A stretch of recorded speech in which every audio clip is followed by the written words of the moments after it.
On a warm California evening in 1955, limousines rolled up a palm-lined driveway in Beverly Hills. Women in evening gowns stepped onto red carpets. Men in tuxedos straightened their ties. Champagne glasses clinked under crystal chandeliers. Vice President Richard Nixon raised the American flag as cameras flashed and reporters scribbled notes. This wasn't just another hotel opening. This was the Beverly Hilton, and it was about to become the beating heart of Hollywood glamour for decades to come. But beneath the glittering surface of this iconic palace, behind the Golden Globe ceremonies and celebrity soirees, lies a darker story. A story of dreams built on ambition, lives touched by tragedy, and moments when the brightest lights cast the deepest shadows. This is the untold story of Beverly Hills' most famous hotel, where triumph and heartbreak have walked the same marble floors for 70 years. The man who built an empire. To understand the Beverly Hilton, you must first understand the man who dreamed it into existence. Conrad Nicholson Hilton wasn't born into wealth. He entered the world on Christmas Day, 1887, in a tiny frontier town called San Antonio in the New Mexico territory. The land was harsh, dusty, and unforgiving, but young Connie, as his family called him, learned something precious there. From his Norwegian immigrant father, Augustus, he learned that work wasn't punishment, but joy. From his German-American mother, Mary, he learned to pray and believe in something greater than himself. The Hilton family home was a simple adobe structure that doubled as everything the town needed. His father ran a general store, operated the telegraph office, managed the bank, and even rented out rooms to travelers passing through. Little Connie would rush to the railroad station when trains arrived, greeting dusty salesmen and carrying their luggage back to the family boarding house. For $2.50 a night, these weary travelers got a clean bed and warm meal. It was Conrad's first taste of hospitality, though he didn't know it yet. He thought he'd become a banker. By 21, Conrad had taken over his father's store, but he felt trapped. Politics seemed exciting, so in 1912, when New Mexico became America's 47th state, he won election to its very first legislature. But the backroom deals and corruption disgusted him. After 2 terms, he walked away. When World War I erupted, he served as an army lieutenant in France. When he returned in 1919, his father had died, and Conrad decided it was time to find his own frontier. He traveled to Texas with $5,100 in his pocket, determined to buy a bank in the booming oil town of Cisco. But when he arrived, he couldn't close the deal. Frustrated and ready to leave, he walked past a shabby building called the Mobley Hotel. Something made him stop. The lobby buzzed with activity. Oil workers lined up waiting for rooms. The owner, exhausted from running the place, mentioned he might sell. Conrad learned that rooms turned over 3 times a day, every 8 hours, because the oil boom never stopped. Men worked in shifts and slept in shifts. The beds never went cold. Conrad bought the Mobley for $40,000. It was his first love. He cut down the front desk to make room for a newsstand. He converted the restaurant into more guest rooms because the town had plenty of places to eat. He squeezed profit from every square inch of space, a skill that would define his career. Within a year, the Mobley was making money. Within 5 years, Conrad Hilton owned 8 hotels across Texas. Then came the Great Depression. Banks failed. Fortunes vanished. Men jumped from windows. But Conrad's mother had once told him, "Some men jump out windows, some quit, some go to church. Pray, Connie. It's the best investment you'll ever make." So he prayed and he fought. He lost hotels. He nearly went bankrupt. Creditors circled like vultures. But he never quit.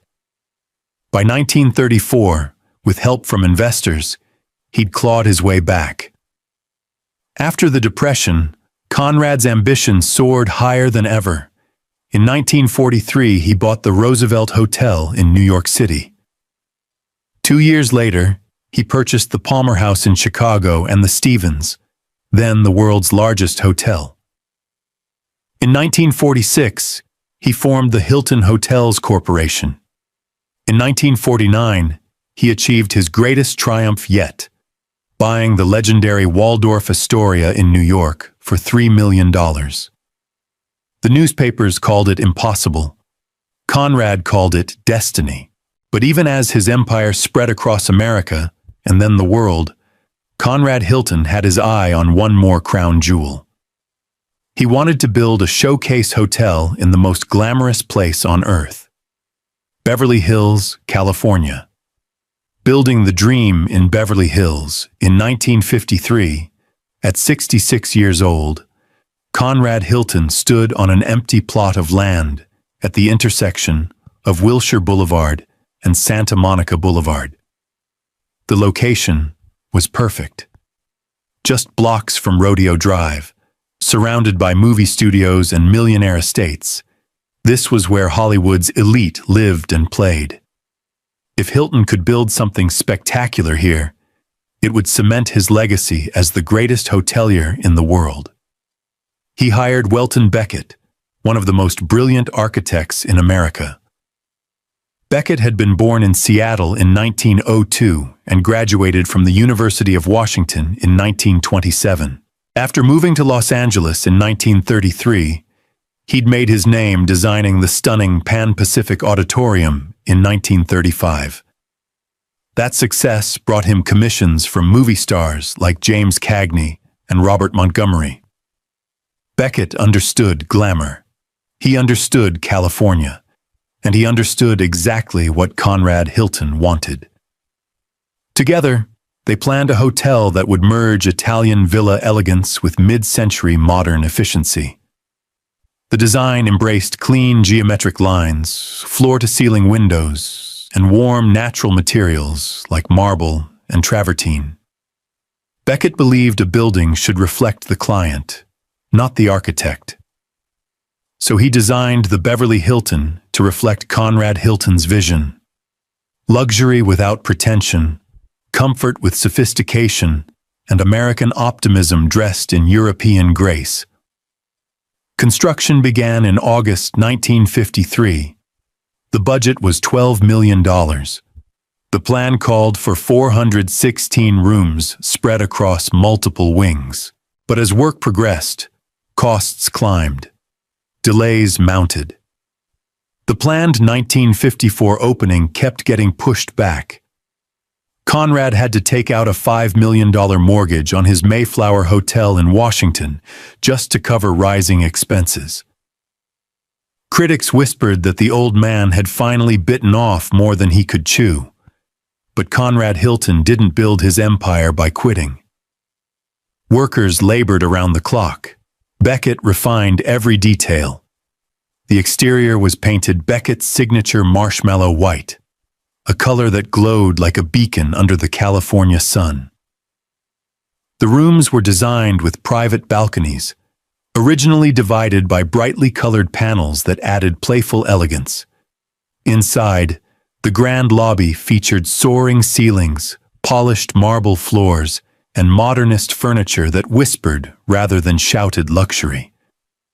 The centerpiece was the Bali Room, a massive ballroom designed to host the biggest events Beverly Hills had ever seen. Every light fixture, every carpet pattern, every piece of art was chosen with care. This wasn't just a hotel.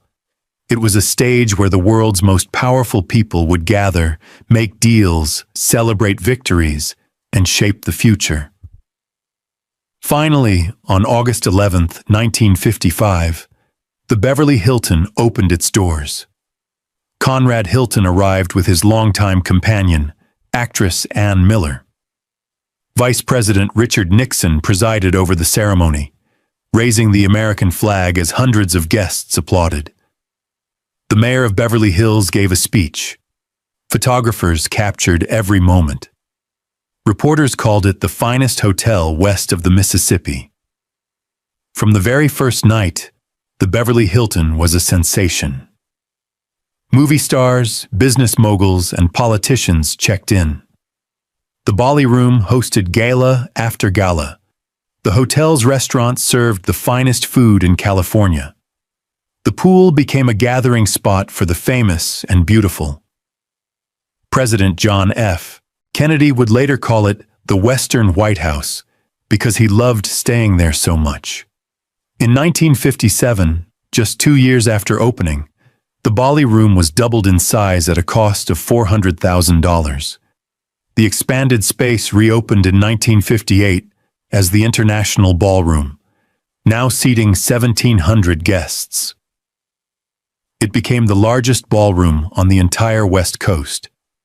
And in 1961, something happened that would change the hotel's identity forever. The Hollywood Foreign Press Association chose the International Ballroom to host their annual Golden Globe Awards ceremony. That decision turned the Beverly Hilton into more than just a luxury hotel. It became Hollywood's living room, the place where the industry gathered to celebrate itself.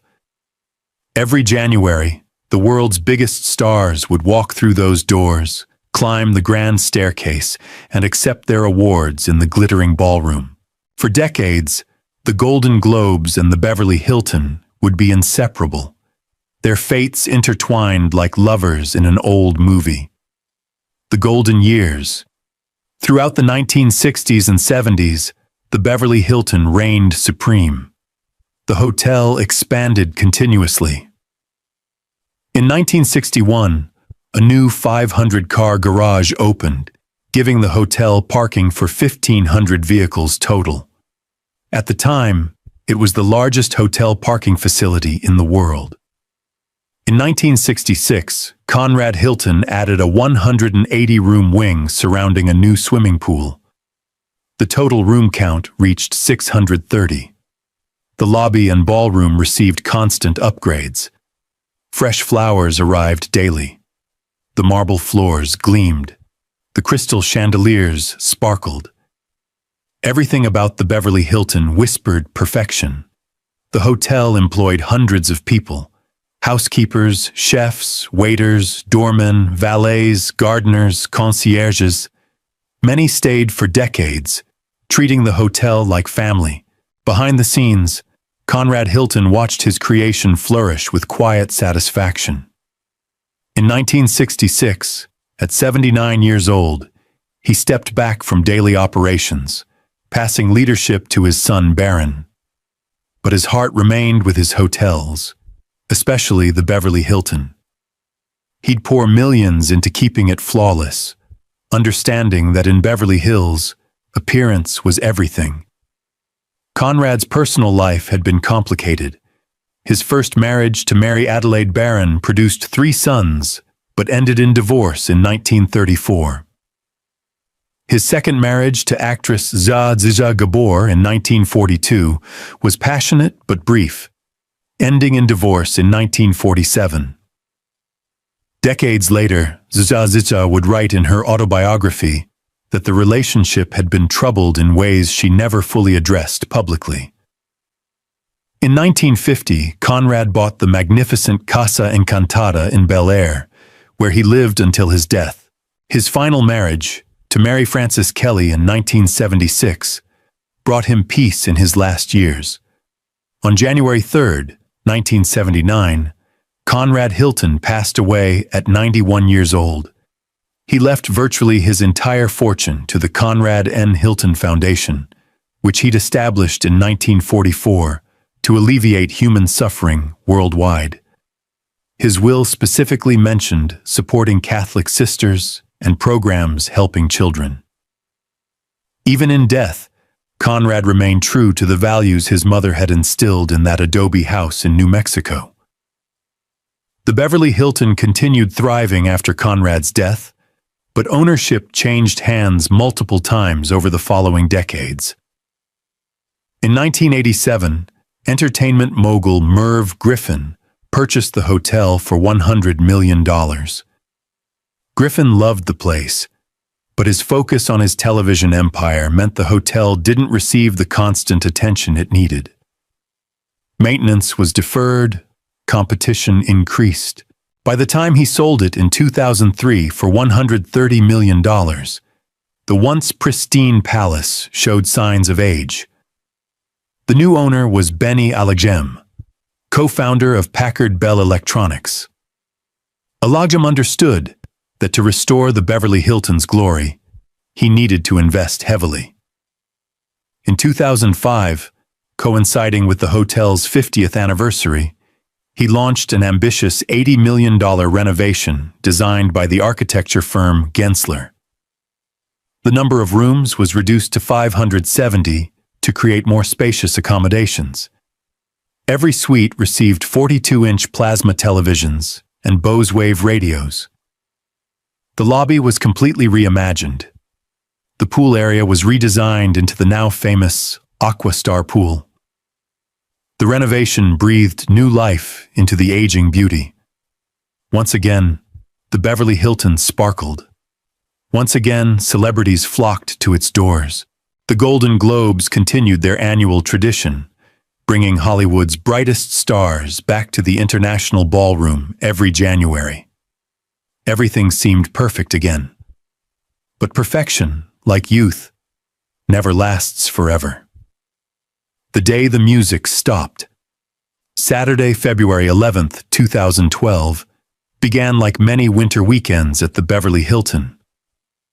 The hotel buzzed with activity. Clive Davis, the legendary music producer, had reserved the International Ballroom for his annual pre-Grammy party that evening. It was one of the most exclusive events in the music industry, attended by A-list performers, executives, and celebrities. Preparations were underway downstairs while guests checked in throughout the hotel. On the fourth floor, in Suite 434, one of the world's most beloved voices was getting ready for the evening ahead. Whitney Elizabeth Houston, born August 9, 1963 in Newark, New Jersey, had checked into the hotel under her grandmother's name, Elizabeth Collins. At 48 years old, Whitney had lived a life that seemed almost impossible to one person. She'd sold over 220 million records worldwide. She'd won 6 Grammy Awards and 22 American Music Awards. Her voice had been called the greatest of a generation.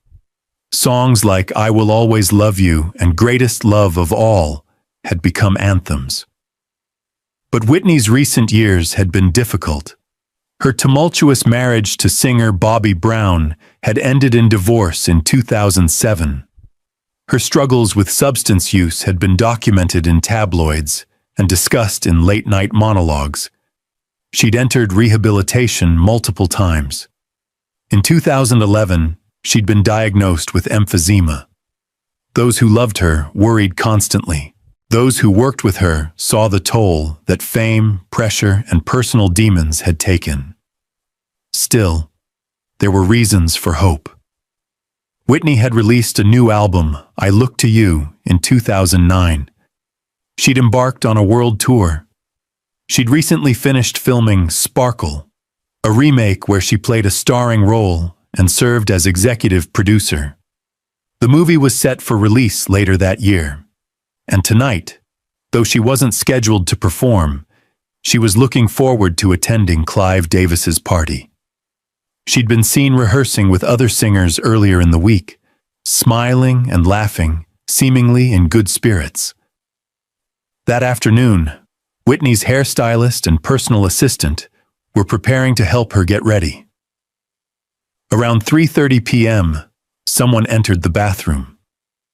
What happened next unfolded in terrible, rapid succession. Whitney was found in the bathtub, submerged in water, unconscious. Her longtime bodyguard, Ray Watson, who'd been standing watch in the hallway, ran into the room. He pulled her from the water and attempted to revive her, but it was too late. Hotel security called 911 at 3:43 p.m. Paramedics, already in the building because of the evening's event, responded within minutes. They arrived at Suite 434, found Whitney unresponsive, and performed CPR. But at 3:55 p.m., Whitney Houston was pronounced gone. One of the greatest voices in music history had fallen silent. The news spread through the hotel like wildfire. Downstairs, celebrities were beginning to arrive for Clive Davis's party. Red carpets had been rolled out. Photographers lined the entrance. Reporters clutched microphones. Then whispers started circulating. Something had happened upstairs. Something terrible. Within an hour, the rumors became reality. Whitney Houston had passed away in her hotel room. The decision about what to do next fell to Clive Davis. Police were still investigating upstairs. Whitney's body remained in Suite 434, covered by a sheet, while detectives documented the scene. Some argued the party should be canceled immediately out of respect. Others felt that Whitney, who loved music and celebration, would have wanted the show to go on. Davis chose to continue, but transformed the event into a tribute. He opened his remarks by saying, "By now you have all learned of the unspeakably tragic news of our beloved Whitney's passing. I don't have to mask my emotion in front of a room full of so many dear friends. I am personally devastated by the loss of someone who has meant so much to me for so many years." He asked for a moment of silence, then dedicated the evening to Whitney's memory. Tony Bennett spoke before performing, saying, "First it was Michael Jackson, then Amy Winehouse, now the magnificent Whitney Houston." He sang "How Do You Keep the Music Playing" with tears in his eyes. Other performers paid tribute throughout the night. The ballroom that had hosted so many celebrations became a place of mourning. The scene outside the hotel was surreal. News vans surrounded the building. Fans gathered at the front and rear entrances, some crying, some singing Whitney's songs, some simply standing in shocked silence. They laid roses and candles on the sidewalk. Police officers pushed mourners back to the public areas, trying to maintain order while allowing people to grieve. Inside, the investigation continued. The Los Angeles County Coroner's Office methodically documented everything in Suite 434. The bathroom was disheveled. Prescription medication bottles sat on surfaces. There were traces of white powder on a mirror and nightstand. A small spoon with crystalline residue was found. An open bottle of champagne rested nearby, along with food and personal items. Whitney's body remained at the Beverly Hilton until 1:35 a.m. on Sunday morning. According to the coroner, the family wanted a few private minutes with her before she was transported. The weight of that moment, the finality of it, hung heavy in the air. On March 22, 2012, the coroner released the official findings. Whitney's passing was ruled accidental. The cause was drowning, with atherosclerotic heart disease and cocaine use listed as contributing factors. Toxicology tests also detected Benadryl, Xanax, marijuana, and the muscle relaxant Flexeril in her system, though none were considered primary factors. The autopsy also revealed mild emphysema and other health issues that spoke to years of physical strain. The report stated that Whitney had likely been submerged in bathwater for nearly an hour before being discovered. It painted a picture of a woman whose body had simply given out, a heart weakened by disease and substance use that could no longer sustain her while she was in the water. It was, in the clinical language of medical examiners, an accident. But to those who loved her, it was a tragedy that had been unfolding for years. On February 18, 2012, a week after her passing, Whitney's funeral was held at New Hope Baptist Church in Newark, New Jersey, where she'd sung in the choir as a child. The service was broadcast on television, allowing millions to say goodbye. Stevie Wonder, Alicia Keys, and gospel singers BB and CeCe Winans performed. Tyler Perry, Kevin Costner, and her cousin Dionne Warwick spoke. The next day, Whitney was buried next to her father at Fairview Cemetery in Westfield, New Jersey. For the Beverly Hilton, Whitney's death created an uncomfortable association that has never fully faded. Some guests staying on the fourth floor that weekend later complained about the disruption and even requested refunds. Within days, tour companies added the hotel to their routes, showcasing famous Hollywood sights. Though in this case, it was where a tragedy occurred. The hotel staff, many of whom had worked there for decades, struggled with the sadness of what had happened in a place they loved. Over the years, jokes and references have been made about the Beverly Hilton and that terrible day. During the 2023 Golden Globe ceremony, host Jared Carmichael made an offhand reference that drew criticism from Whitney's family. A representative for the estate called it in poor taste. Because even after more than a decade, the pain remains fresh for those who loved Whitney Houston. And for the hotel itself, the memory of that February afternoon is a shadow that no amount of renovation can fully erase. The hotel that refused to fade. Despite the tragedy that marked its history, the Beverly Hilton has endured. In 2018, the hotel was sold to Kane International, which announced ambitious plans for the future.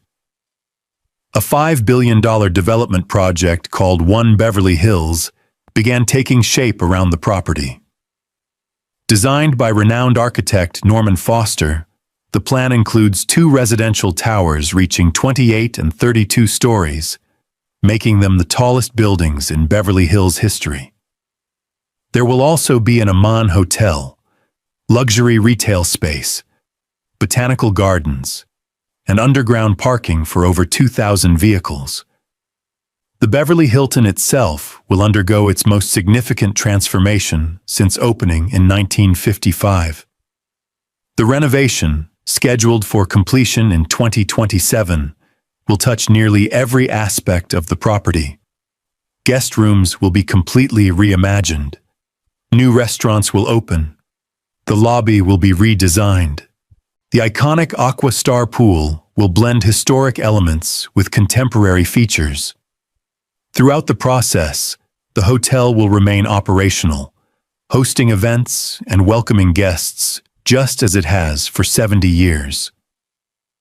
In 2025, the hotel celebrated its 70th anniversary with special programming and experiences.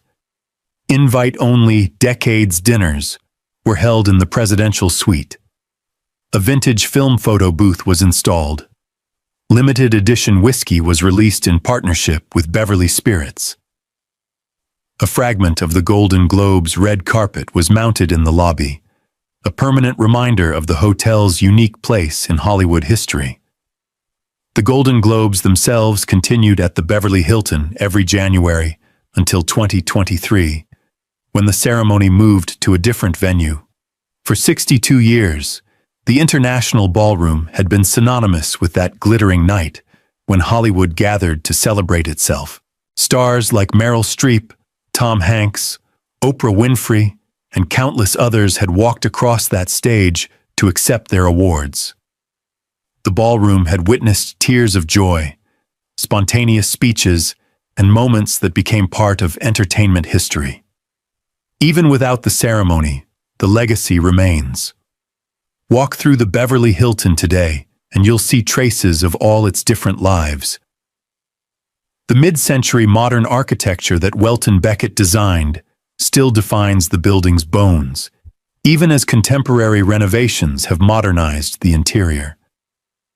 The staff still includes people who've worked there for 40 or 50 years, carrying institutional memory in their stories and smiles.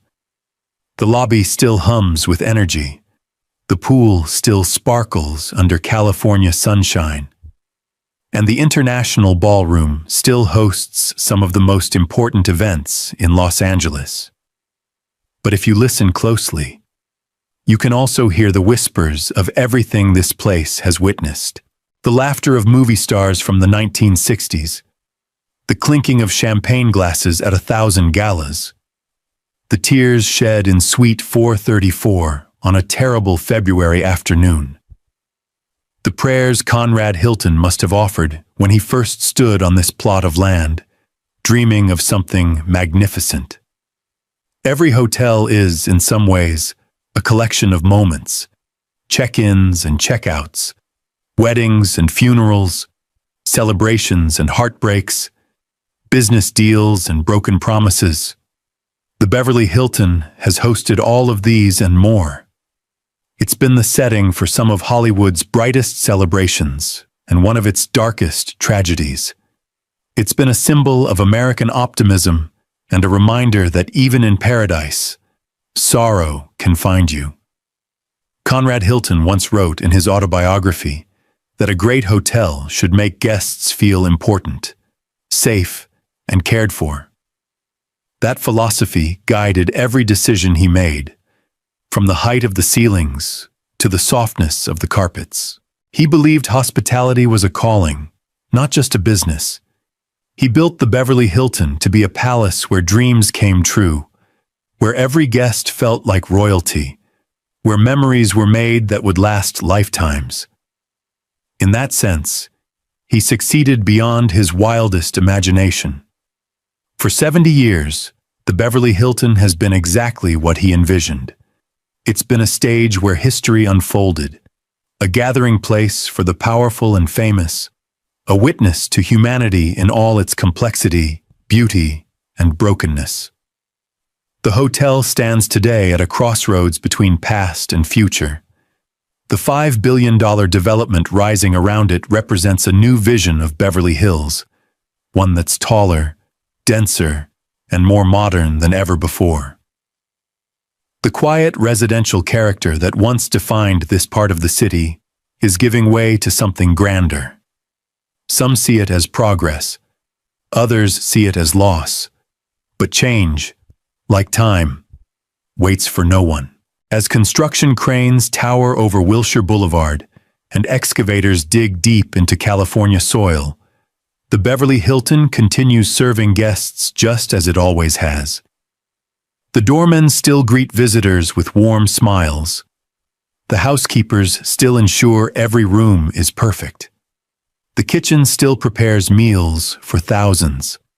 And somewhere in the hotel's archives, photographs and documents preserve the memories of everything this place has been. There's a particular kind of melancholy that comes from contemplating buildings that have outlived their creators. Conrad Hilton died in 1979, 45 years ago. Welton Beckett passed in 1969, 56 years ago. Whitney Houston has been gone for more than a decade. All the people who built this place, who made it famous, who loved it and mourned in it, most of them are gone now too. What remains is the building itself, the physical manifestation of their dreams, failures, triumphs, and tragedies. In that sense, the Beverly Hilton is more than just a hotel. It's a monument to the American century, to the post-war boom that built Los Angeles into a global city, to the entertainment industry that made Hollywood synonymous with glamour, to the heights human ambition can reach and the depths human suffering can fall. It's a place where you can still feel the ghosts of everything that came before, if you know how to listen. Stand in the lobby on a quiet afternoon and let your imagination wander. Picture Conrad Hilton on opening night in 1955, watching his dream finally come to life. Picture Whitney Houston walking through that same lobby 57 years later, heading to the elevator for the last time. Picture the thousands of brides who've gotten married here, the business deals sealed over martinis, the friendships formed and broken, the secrets whispered and kept. Every marble tile has felt the footsteps of someone important. Every chandelier has illuminated someone's finest hour or darkest moment. Every room has held someone's hopes, fears, love, or loss. That's what makes old buildings powerful. They're not just architecture. They're memory made solid. The Beverly Hilton will stand for many more decades, perhaps even another century. The renovations will make it more luxurious than ever. The development around it will transform the entire neighborhood. New generations will discover it, make their own memories, add their own chapters to its story. And somewhere in that future, someone will stand where you're standing now, wondering about all the lives that passed through these halls before them. Conrad Hilton believed deeply in prayer and providence. He believed that if you worked hard and kept faith, good things would come. He built an empire on that belief. One hotel at a time, one guest at a time, one dream at a time. The Beverly Hilton was his crown jewel, the showpiece that proved a boy from a New Mexico adobe house could build palaces that rivaled European royalty. But Conrad also understood something else, that nothing lasts forever, that empires rise and fall, that even the strongest buildings eventually crumble. That's why he left his fortune to charity instead of heirs. That's why he focused on helping children and sisters and people who had nothing. Because he knew that the only things that truly endure are the lives we touch and the love we give. The Beverly Hilton has touched millions of lives over 70 years. Some were touched by joy, some by sorrow, some by both. The hotel has been a faithful witness to the human experience in all its beautiful, terrible complexity. And it will continue bearing witness for as long as its walls stand strong and its doors remain open. In the end, that's the real story of the Beverly Hilton. Not just the glamour and the tragedy, not just the celebrities and the scandal, but the simple, profound truth that buildings, like people, carry the weight of everything they've experienced. They hold memories in their walls. They echo with voices long silent. They remind us that we're all just passing through, brief visitors in the long sweep of time. The lights still shine at the corner of Wilshire and Santa Monica. The palm trees still sway in the California breeze. And somewhere inside those white walls, the Beverly Hilton keeps its secrets, honors its dead, welcomes its living, and waits to see what tomorrow brings. A building's many lives. To truly understand the Beverly Hilton, you have to understand how a building evolves with time. When it opened in 1955, it represented the future. Mid-century modern design was revolutionizing American architecture.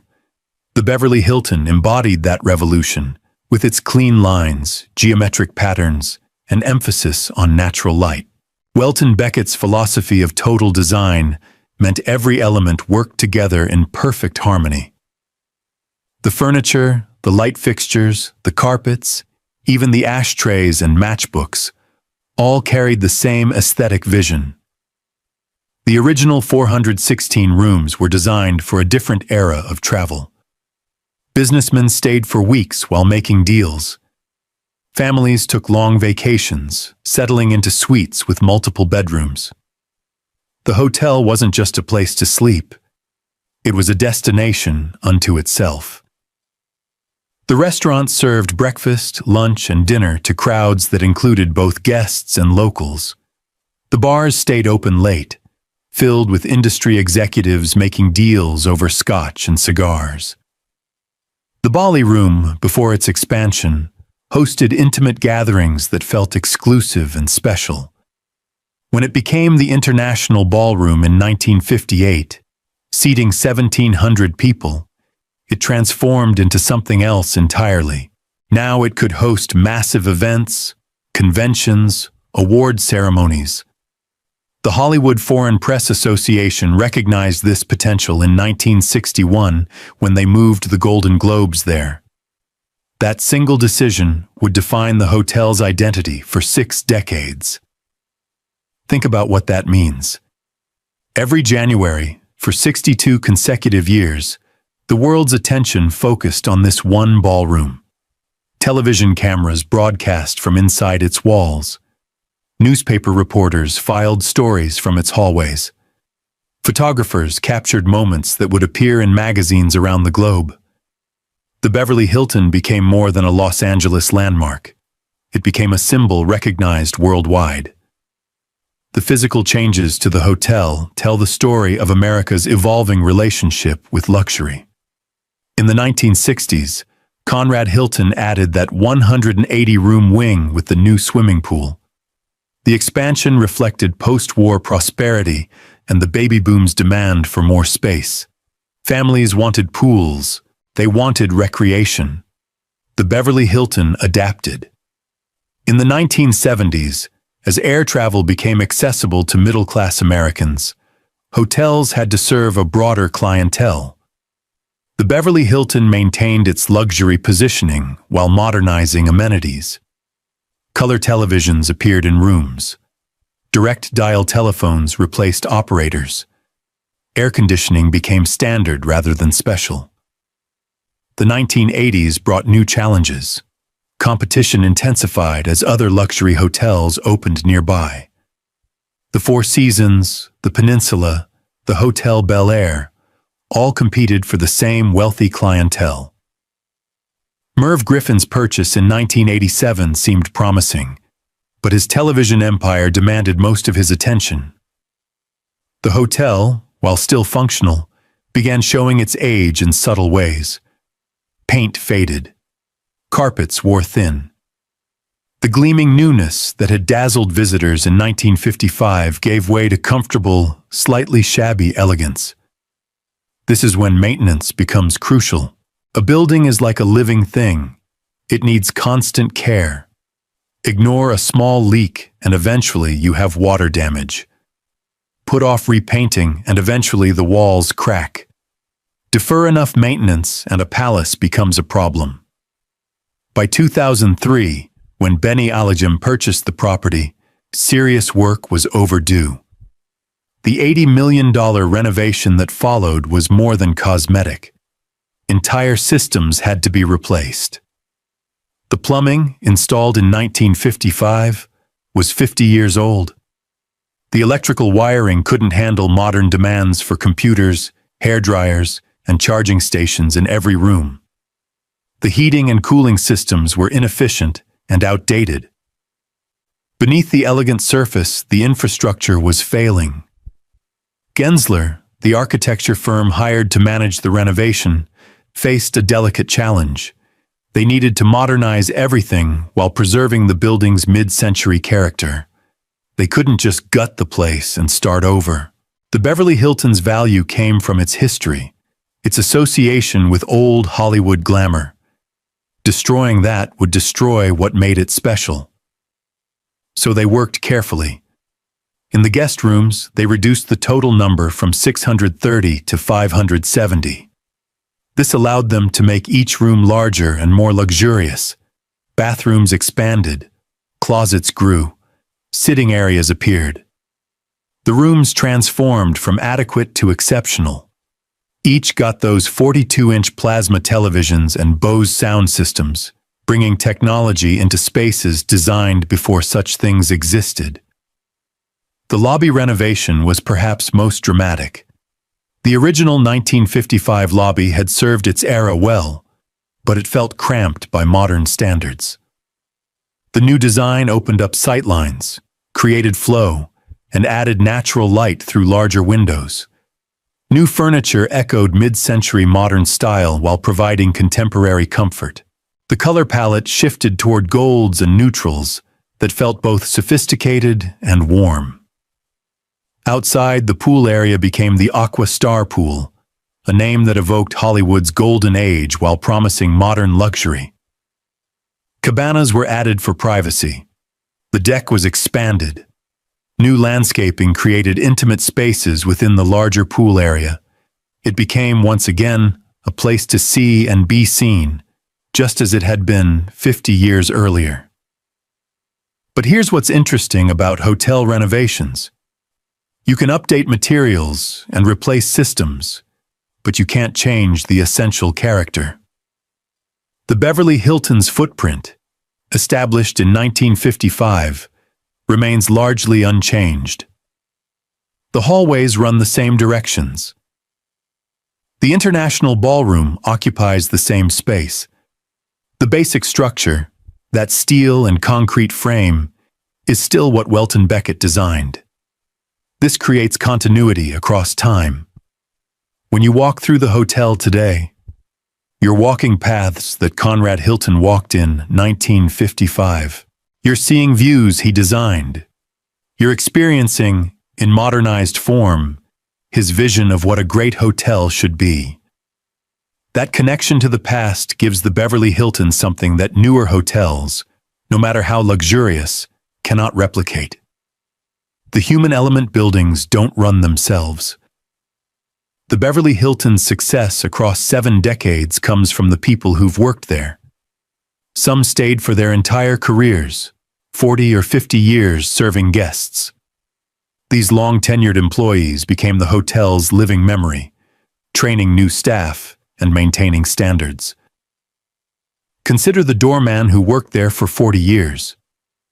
Every morning he arrived early, put on his uniform, and took his position by the entrance. He greeted guests by name. He remembered their preferences. He knew which celebrities wanted privacy and which enjoyed recognition. He saw proposals, divorces, business deals, family reunions, all the dramas that play out in a hotel. When he finally retired, he took irreplaceable institutional knowledge with him. Or the bartender who served for 45 years. He mixed drinks for Frank Sinatra, Elizabeth Taylor, presidents, and billionaires. He heard confessions and secrets, witnessed celebrations and heartbreaks. He knew which regular wanted their martini stirred, not shaken, who preferred top-shelf vodka but wouldn't say so, who needed a sympathetic ear more than another round. The bar became his kingdom, a place where he provided not just drinks, but comfort and continuity. The housekeeping staff formed the hotel's backbone. They entered rooms after guests left, erasing all traces of previous occupation, making everything fresh for the next arrival. They noticed things. A guest who requested extra pillows might have back problems. Someone who never used the minibar might appreciate a fruit basket instead. Little observations that, accumulated over years, created exceptional service. In the kitchen, chefs worked behind the scenes creating meals for thousands. During major events, the pressure was immense. The International Ballroom seated 1,700 for dinner. That meant 1,700 entrees, perfectly timed, all arriving hot. The coordination required was military in precision. Chefs shouted orders. Line cooks worked in coordinated rhythm. Waitstaff streamed in and out carrying trays. And somehow, miraculously, it worked night after night, event after event, decade after decade. The hotel's general managers changed over the years, each bringing their own style. But the best ones understood something fundamental. The Beverly Hilton wasn't just about luxury. It was about making people feel special. That required more than fine linens and good food. It required staff who genuinely cared, who took pride in their work, who understood that hospitality was a calling. This became especially important during crisis moments. When Whitney Houston passed away in 2012, the hotel staff faced unprecedented challenges. Police filled the hallways. Reporters crowded the entrances. Grieving fans left flowers and candles. Meanwhile, Clive Davis's party was scheduled to proceed downstairs. Other guests needed their normal service. the hotel had to function in the midst of chaos and tragedy. Staff members who were there that day still remember the weight of it, the sadness that filled the building, the surreal feeling of serving champagne in the ballroom while investigators worked 4 floors above, the questions from guests about what happened, the reporters demanding information. Through it all, they maintained professionalism, even as their own hearts broke for the loss of such an extraordinary talent. These human stories matter because hotels are ultimately about people. Yes, architecture and amenities are important, but what transforms a building into a beloved institution is the accumulated experience of everyone who passes through it. The guests who celebrate honeymoons and anniversaries, the staff who dedicate careers to service, the events that bring communities together. All of it weaves into the fabric of the place, creating something richer than mere construction.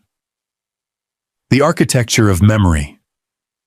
Welton Becket died on January 16, 1969, just 14 years after the Beverly Hilton opened. He was only 66 years old. But in those 14 years, he'd watched his creation become one of America's most famous hotels. He'd seen it succeed beyond even Conrad Hilton's ambitious expectations. He'd witnessed it become synonymous with Hollywood glamour. Beckett's architectural legacy extends far beyond the Beverly Hilton.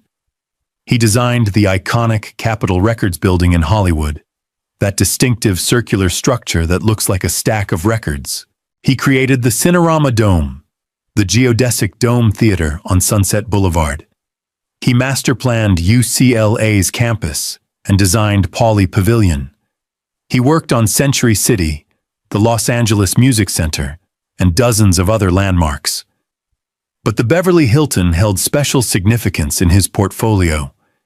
It demonstrated his total design philosophy perfectly. Every element, from the building's orientation to maximize views, to the furniture layout in the lobby, to the signage in the parking garage, all reflected unified vision. Nothing was accidental. Nothing was arbitrary. Everything served the larger purpose of creating an exceptional guest experience. Becket believed architecture should be functional first, beautiful second. He didn't chase awards or critical acclaim. He chased client satisfaction. Conrad Hilton wanted a hotel that would attract the wealthy and famous while remaining profitable. Becket delivered exactly that. The design impressed guests while maximizing operational efficiency. Space was used cleverly, nothing wasted.